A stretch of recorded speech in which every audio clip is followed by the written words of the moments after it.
जोहार और आदिवासी अस्तित्व बचाओ मोर्चा की ओर से हम आप सबों का स्वागत करते हैं। आज की विशेष संवाददाता सम्मेलन इसलिए हम लोगों ने बुलाया है क्योंकि विगत दिनों से आप लोग देख रहे होंगे जो कुर्मी महतो को अनुसूचित जनजाति की सूची में शामिल कराने के लिए जो नैरेटिव बनाया जा रहा है, रेल टेका डहर छेका जैसा आंदोलन किया गया और हम लोगों को कहा जा रहा है कि आप लोग जो है सिर्फ बोलते हैं, हवाबाजी करते हैं, आप जो है कि कुछ कागज नहीं दिखाते हैं।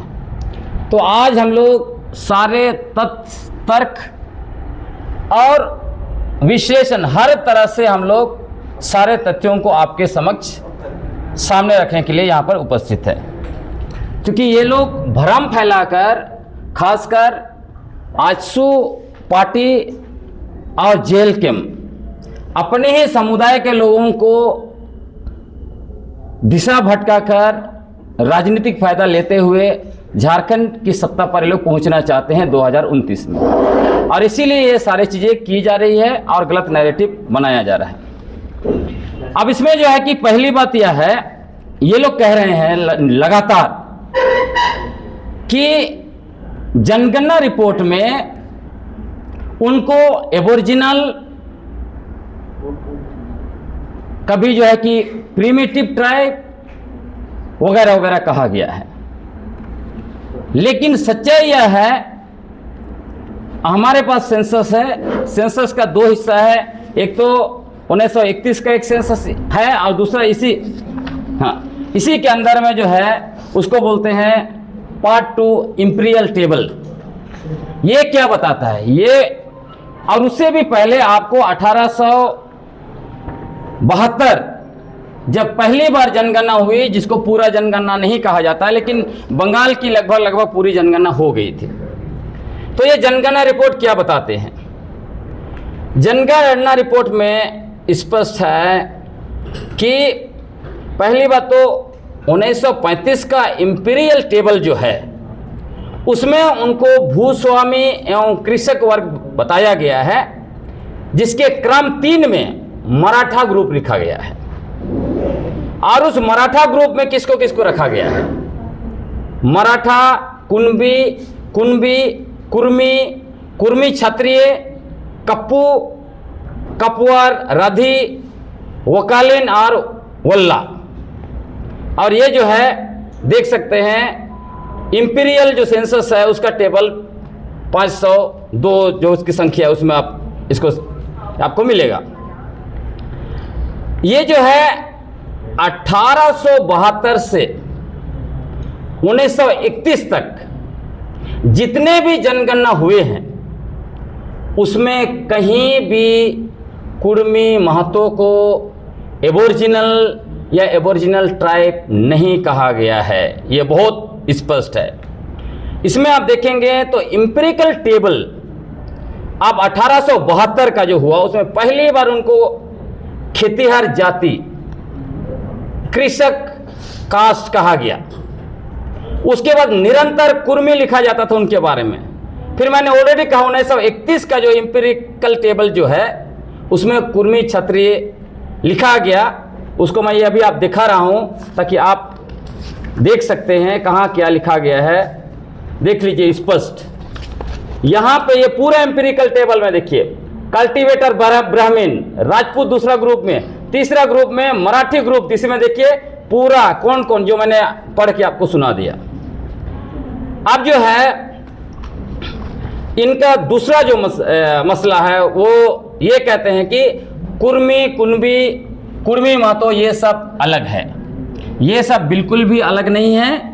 जो 1931 का जनगणना का इंपीरियल टेबल जो है कि स्पष्ट उसमें लिखा गया है, क्योंकि ये लोग बार बार भारत सरकार को कहते हैं हमारे साथ 75 साल से जो है कि अन्याय हुआ है, हमारा अधिकार छीना गया है, हमको अधिकार से वंचित रखा गया है। जब आपका 1931 में ही आपको जो है कुर्मी क्षत्रिय डाला गया है इंपीरिकल टेबल में, तो आप कहाँ से आ पाएंगे? कहीं नहीं है। और इसका सबसे बड़ा उदाहरण इन लोगों ने 3 दस्तावेज इन्होंने सुपुर्द किया। एक ये दस्तावेज है जिसको शैलेंद्र महतो जी ने रघुवर दास जी को, जो तत्कालीन मुख्यमंत्री थे, उनको सपुर्द किया। दूसरा दस्तावेज जिसमें आजसू के नेता, उन्होंने जो है कि झारखंड विधानसभा में आवाज उठाया था, डॉक्टर ये नाम बता देता हूं, डॉक्टर लंबोदर महतो, इन्होंने आवाज उठाया था। तीसरा, इनके नेता जो हैं एमपी जो है विद्युत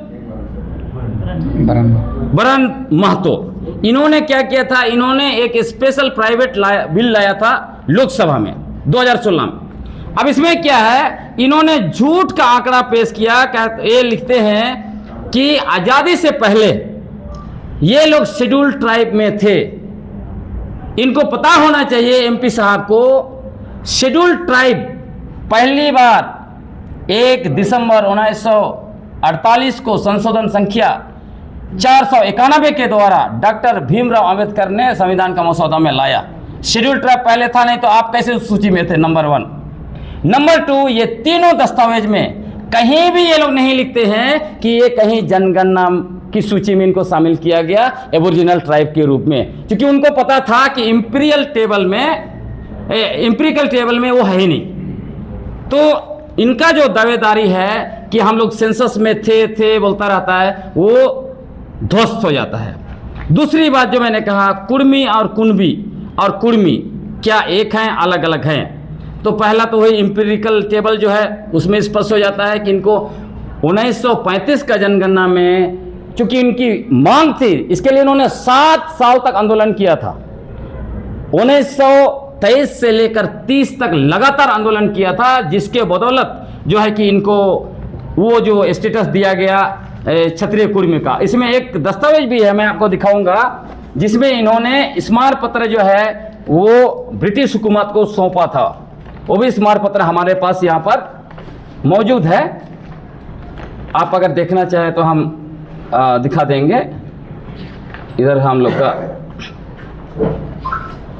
मैं इसलिए थोड़ा वेट कर रहा हूँ। देखिए, ये स्मारक पत्र उन्होंने ब्रिटिश हुकूमत को दिया था, वो दिया था 30 अगस्त 1930 को, और इसमें स्पष्ट मांग किया था कि 1931 का जो जनगणना होगा उसमें हमें क्षत्रिय कुर्मी के रूप में शामिल किया जाए। इसलिए 1931 का जो जनगणना है, इंपीरियल टेबल में 2 कॉलम है, कुर्मी के लिए अलग और इनके लिए क्षत्रिय कुर्मी के रूप में डाला गया है। अब जो अगला जो मैंने कहा कि कुणबी कुर्मी कुर्मी, एक किताब है कुर्मवंशी क्षत्रिय का इतिहास। इसमें बहुत लंबा चौड़ा लिखा गया है इनके बारे में, आप पढ़ लीजिएगा। इतना पीसी में हर चीज पढ़ने का जरूरत भी नहीं है और इतना समय भी नहीं है। देखिए ये किताब, इसमें सारा जो है, इसमें चाहे वो स्वर्गीय निर्मल महतो हो, चाहे वो विनोद बिहारी बाबू हो, सबके बारे में, और इनका जो इसके बारे में भी लिखा गया है। जैसे ये लोग बोलते हैं हमारे पास 81 जो है वो टोटेम है, वो टोटेम नहीं है, इसमें लिखा हुआ है वो स्पष्ट रूप से जो है वो गोत्र है। और वो जो जोर देते हैं कि चूंकि उसका जीव जंतु से लिंक होता है, तो दूसरे लोग भी सिंह लिखते हैं, सिंह भी तो बाघ है, उस हिसाब से दूसरे भी क्या टोटेम है बोलेंगे। जैसे आप एग्जाम्पल के पंजाबी लोग सिंह लिखते हैं, और कई जो जाति हैं वो सिंह लिखते हैं, तो क्या उनका टोटेम है? ये टोटेम इनका नहीं है, ये भ्रम फैला रहे। और ऐसे ही इनका भी, इनका कुर्मी का जितना भी सबकास्ट उसमें है, वार वार वार आखिरी में आपको मिलेगा। इस टाइप के सारे यहाँ पे इतिहास है, और पेशा से लेके हर एक चीज लिखा गया है। तो कहीं से भी जो है कि आपको पूरा जो किताब है इसको आप देख सकते हैं। उसके अलावा तीसरा जो है प्रूफ ये है, विनोद बिहारी महतो, जो आज के तारीख में उनको अपना मसीहा भी बोलते हैं, उनको उन्होंने नया टर्म ये दिया है, वो है कि छोटा नागपुर के भूमिपुत्र।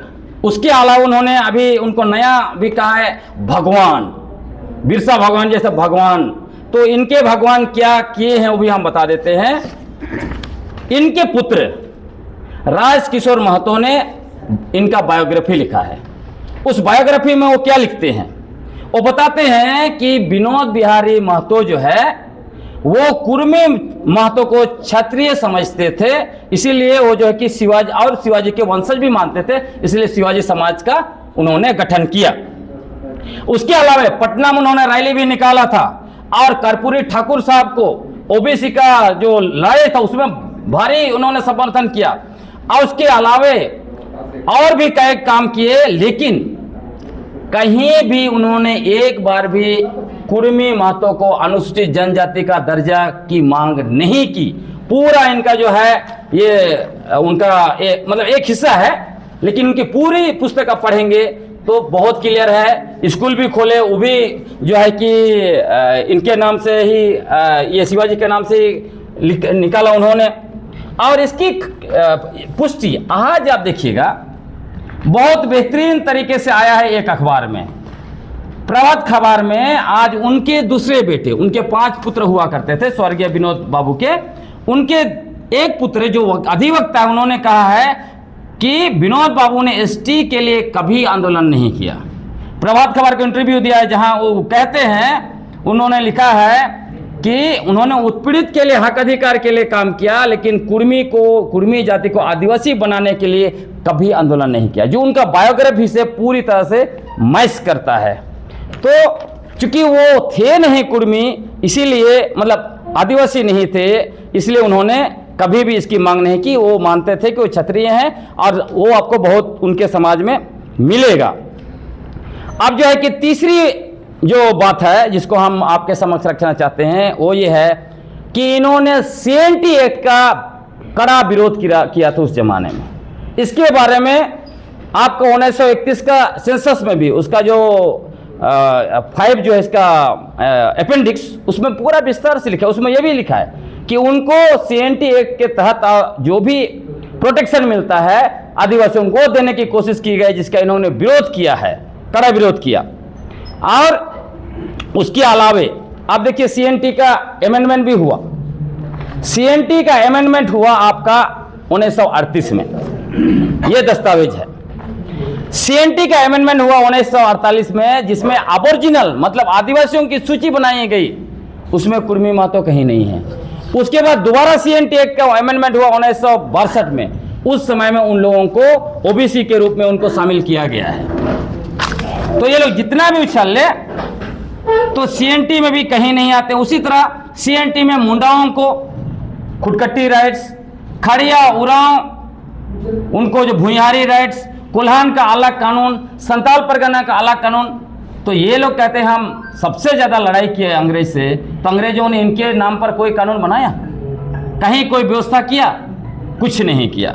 मतलब ये सारे के सारे दस्तावेज जो है वो बताते हैं वो फर्जी है। अब जो है अगला मसला ये आता है कि आखिर ये छोटा नागपुर में कैसे आए, इसको भी आप लोग जान लीजिए। छोटा नागपुर में आने का उनका 3 कारण है।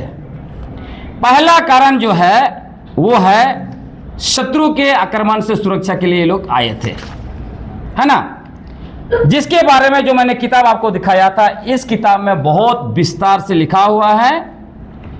और उसके बारे में 21-22 अक्टूबर 1934 को अखिल भारतीय कुर्मी क्षत्रिय महासभा की पुरुलिया अधिवेशन में जो स्वागत समिति था उसके अध्यक्ष थे करम सिंह महतो, बीए किए हुए थे, खूंटी के थे, रांची जिला में था।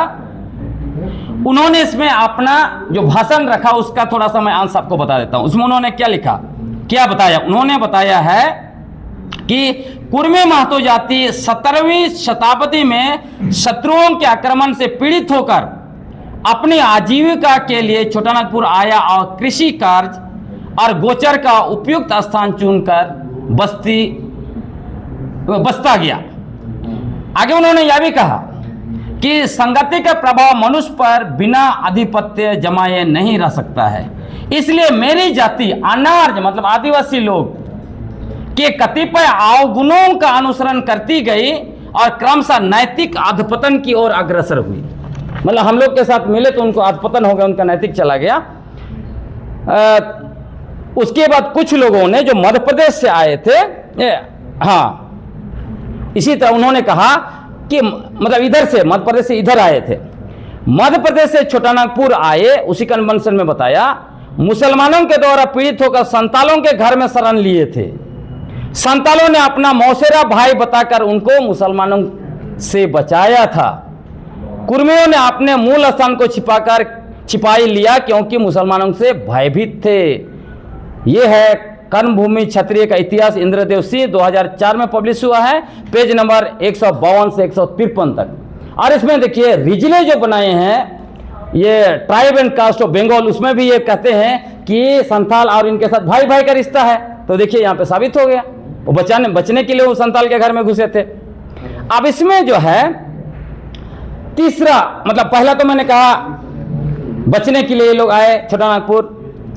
दूसरा, ये लोग रघु जी भोसले थे इनके, उन्होंने सेना बनाई थी मुसलमानों से लड़ने के लिए उस समय में, उन्हीं के सेना का हिस्सा बने थे। तो इसमें थोड़ा मैं सुना देता हूं।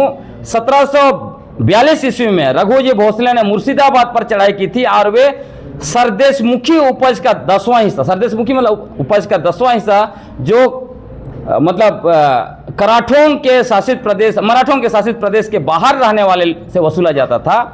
रघु जी भोसले के सैनिक के रूप में ये लोग कहाँ से आए? बिहार, उड़ीसा होते हुए मनभूम, सिंहभूम, पुरुलिया, झारग्राम, मिदनापुर, बांकुड़ा, दिनाजपुर, केवझर, मयूरभंज, बोनाई, बमड़ा आदि स्थानों पर पहुंचे। तो ये दूसरा इधर आने का। तीसरा, आजीविका के लिए आए। इसमें जो है 1882 में डी ऑयलो ने पाया, मतलब वो सेंसस कर रहे थे तब उन्होंने पाया और कुछ रिपोर्ट भी बना रहे थे कि महतो लोग, 1822 में पाया मतलब, तो कुछ रिपोर्ट लिख रहे थे। ये मैं आपको the Cambridge economic history of India में वॉल्यूम 2 में उसका पेज संख्या 327 में जिक्र है। क्या लिखता है इसमें कि ऑयलोय ने उनको पाया, ऑयलोय, डी ऑयलोय, वो क्या कर रहे थे? महतो लोग ओफियम की खेती करने के लिए कोयरी लोगों पर दबाव डाल रहे थे। ये एक लिंक है। और उसके अलावा सिंहभूम गजेटियर में बहुत मतलब अद्भुत का जिक्र है। सिंहभूम गजेटियर 1910 का आप देखिएगा तो उसमें लिखता है कि कुर्मी मूल रूप से बिहार के हैं जो वहां घरेलू काम एवं छोटे मोटे व्यापार करने आए थे, जो पैसा जमा कर जमीन खरीद लिए हो आदिवासियों के गांव के हाथों मुंडा बन गए। सिंहभूम गजेटियर 1910 का पेज 65। और उसका उदाहरण आज भी है कि आज सिंहभूम में, मैं दिखाता हूं, सिंहभूम में लगभग 100 ऐसे आदिवासी गांव हैं जहां पे ये लोग संताल का गांव में हाथू मुंडा जो है कि ये लोग बने हुए हैं।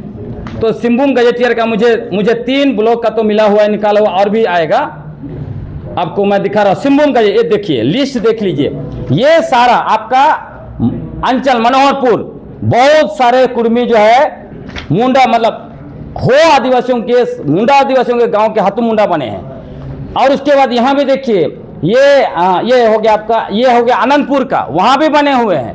आपका जो आगे चले जाइए मनोहरपुर से उस तरफ, सरांडा की उस तरफ, जगन्नाथपुर, वहां के भी बने हुए हैं। और आज ये लोग क्या दावा करते हैं, हमने इतना गांव बसाया है। इतना गांव नहीं बसाया है इन्होंने, चूंकि कोल्हान का जो है सिस्टम, जो हुकुकनामा, वो क्या बोलता है, डीसी को पावर है कोई भी मुंडा को हटाने के लिए। तो जब इनके पास पैसा कौड़ी आ गया, इसमें लिखा हुआ है, तब डीसी से मिल के जो इन्होंने मुंडाओं का गांव कब्जा करके हाथू मुंडा बन गए। आज बोल रहे हो हम गांव बसाए हैं। तो ये है। उसके अलावा और कुछ, ये बहुत जल्दी मैं खत्म कर रहा हूं। तो ये 3 चीज आपने देखा, ये लोग इस कारण से यहां पर आए हुए थे। 5वां चीज जो है, ये लोग दावा कर रहे हैं कि राढ़ सभ्यता हमारा है। राढ़ सभ्यता सबसे पुराना सभ्यता है, हम लोग राढ़ सभ्यता के वासी हैं, इसलिए यहाँ के जो है कि हम लोग मूल है, आदिवासी बहुत बाद में आया बोलता है। तो आप लोग जरा राढ़ सभ्यता की भी जानकारी ले लीजिए। ये है राढ़ सभ्यता का किताब का कुछ पेज। श्री प्रभात रंजन सरकार जी को माना जाता है राढ़ सभ्यता के सबसे बड़े जानकार थे। वो क्या लिखते हैं अपनी किताब में? वो लिखते हैं 22 सितंबर 2025 को जो अभी इनका विनोद बिहारी महतो का ये आया, उसमें मिलन समारोह में इन लोग दावा किया है, इसलिए मैं बोल रहा हूं। तो ये जो प्रभात रंजन सरकार क्या लिखते हैं, ये लिखते हैं कि राढ़ सभ्यता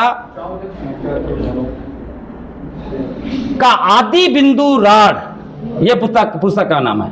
उक्त सभ्यता का अस्तित्व 30 करोड़ वर्ष पहले था, ये बता रहे हैं अपनी किताब में, 30 करोड़ वर्ष पहले।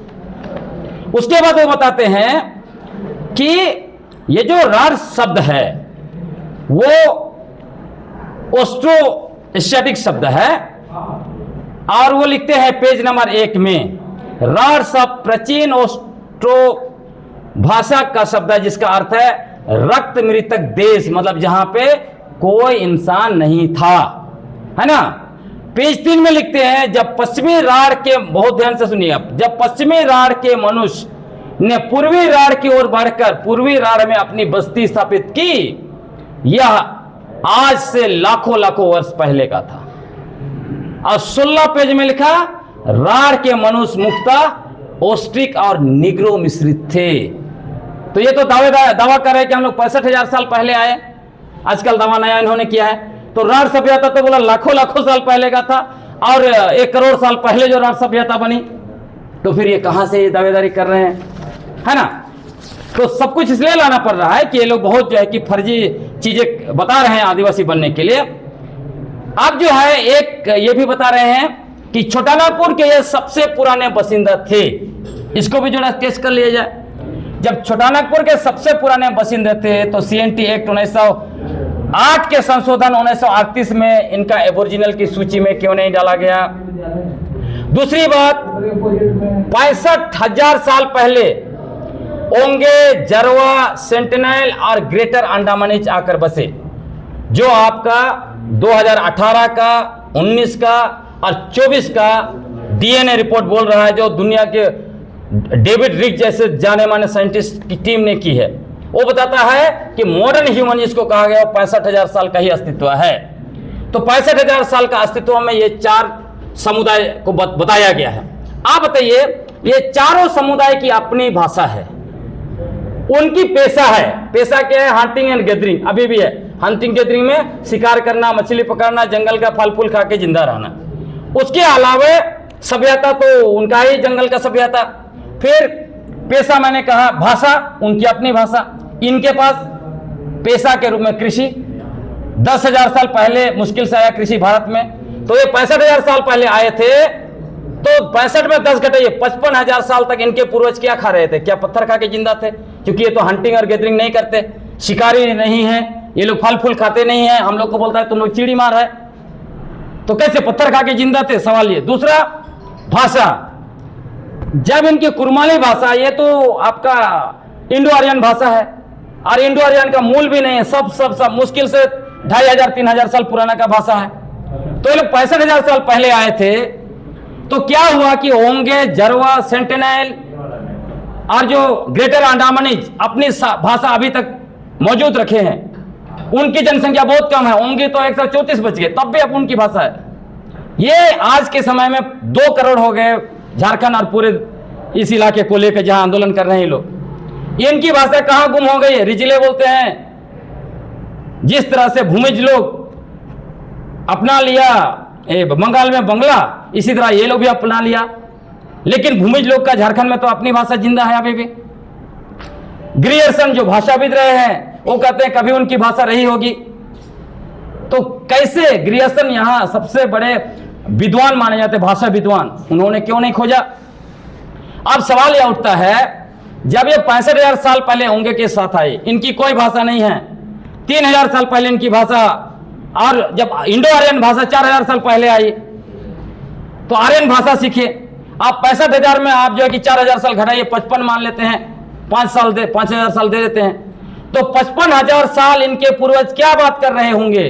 ए ओ के को बंदर जैसे बात कर रहे थे, या क्या कर रहे थे? हमें उसका जवाब चाहिए। ऐसा नहीं चल सकता है कि आप अनसन बोल के झूठ का नैरेटिव बना के आप जो है कि कहेंगे। आप झारखंड में सबसे पुराना बासिंदा असुर को माना जाता है। असुर की संख्या 24 से 25,000 है झारखंड में। आज भी उसकी भाषा जिंदा है, आपकी भाषा जिंदा नहीं है। और दावेदारी करते हैं कि झारखंड के सबसे बड़ा मतलब सबसे पुराना निवासी हम, सबसे बड़ा आदिवासी हम है। हमने साबित कर दिया आप कहां से आए थे, कहां से आए थे। उसके बाद खुद को यहाँ का सबसे पुराना निवासी, सबसे बड़ा आंदोलनकारी बनाने के लिए चुआड़ विद्रोह को भी इन लोगों ने घोषणा किया, ये हमारा है।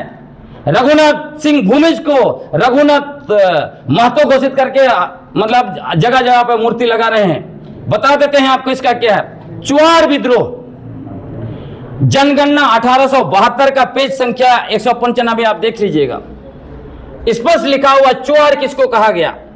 भूमिज आदिवासियों को चुआड़ कहा गया। उसके बाद चुआड़ विद्रोह पर जेसी प्रिंस ने बहुत लंबा चौड़ा लिखा है, चूंकि वो उस इलाके में एडमिनिस्ट्रेटर थे उस जमाने में। उसके अलावा और भी जो कि बाद के विद्वान जो है उस पर लिखे हैं, जो स्पष्ट कर रहे हैं चुआड़ विद्रोह जो है, चुआड़ ही शब्द है भूमिजों के लिए, क्योंकि वो लोग क्या करते थे, ये जो है अंग्रेजों को उनका कानून नियम नहीं मानते थे, जो जमींदार का धान काट के लेके जाते थे, लड़ाई भिड़ाई करते, तो इनको चोर चुआड़ बोलने जैसा चुआड़ बोल दिया गया था। तो चुआड़ विद्रोह इनका बिल्कुल नहीं है। शैलेंद्र महतो जी ने फर्जी इतिहास लिखा है जहां उन्होंने कोई रेफरेंस नहीं दिया है। आपको मैं बताता हूं, उनका जो किताब है, उनकी किताब है झारखंड की समर गाथा, दूसरी किताब उनकी है वो झारखंड के शहीदों पर लिखा है। दोनों में लगभग 5 ऐसे नारा लिखे हैं जो ये बता रहे हैं कि उस समय में रघुनाथ महतो ने नारा दिया था। तो जब रघुनाथ महतो 1770 के आसपास नारा दिया था तो इनको किसने बताया? क्या माननीय शैलेंद्र महतो जी का ये दूसरा जन्म है? क्योंकि वो रघुनाथ महतो जी के साथ नारा साथ में लगाए थे, इसलिए उनको याद था, इसलिए उन्होंने लिखा है। ये तो जवाब उनको भी देना पड़ेगा। आप बिना रेफरेंस का कैसे ऐसे इतिहास लिख सकते हैं फर्जी? आप जो है 2 चीज और बता के खत्म करता हूं। ये भी कह रहे हैं कि झारखंड में कुर्मी महतो 24% है, ये भी झूठ है। ये लोग जब जनसंख्या की गणना करते हैं तो उसमें किसको डालते हैं? कोयरी को भी डालेंगे, कुशवाहा को भी, तेली को भी, लेकिन जब अभी आंदोलन की बात हुई तो सिर्फ जो है कि कुर्मी महतो, कुरमाली को जो है कि 8वीं अनुसूची में डालो। ये क्या है? इतना ज्यादा मतलब खुद का सेल्फिश नहीं होना चाहिए। आप दूसरों का, और कुल मिला के देखेंगे अगर सही जनगणना हो जाए, इनकी जनसंख्या 15% से ज्यादा है ही नहीं। और आखिरी बात, टीआरआई ने सारे तथ्यों के साथ, उपरोक्त जो तथ्य मैंने आपको बताया उन सारे तथ्यों के आधार पर 2004 में रिपोर्ट बनाया और यह कहा कि यह कुनबी का ही सबकास्ट है। और उसी के आधार पर 2015 में भारत सरकार ने इनकी मांग को खारिज कर दिया। उसके बावजूद ये लोग सिर्फ और सिर्फ अपनी राजनीतिक रोटी सेकने के लिए झूठा नैरेटिव, झूठा इतिहास और झूठा आंकड़ाबाजी कर रहे हैं। इसलिए हम लोग उनसे निवेदन करते हैं कि हमने साबित कर दिया सारे तथ्यों से, सारे आंकड़ों से, सारे दस्तावेज से कि आप जो हैं वो आदिवासी नहीं हैं। आप जो है कुर्मी जो भी हैं वो कुनबी के ही आप जो है कि वंशज हैं। इसलिए आपको अपना ओबीसी का हक लेना चाहिए और हम आदिवासियों को तंग नहीं करना चाहिए, झारखंड को आंध्रस नहीं करना चाहिए। नहीं तो आने वाले समय में पूरा झारखंड जो है कि हम सड़क पर भी लड़ेंगे, कानूनन भी लड़ेंगे, सरकार के जहां जहां लड़ाई होगा सारे दस्तावेज है और भी रिसर्च हम लोग जारी कर रहे हैं, क्योंकि अभी बहुत कुछ और आना बाकी है, बहुत कुछ आएगा। तो बहुत बहुत धन्यवाद। और आगे की रणनीति क्या होगी क्या नहीं होगी उसके बारे में अजय भाई आपके पास बात रखेंगे।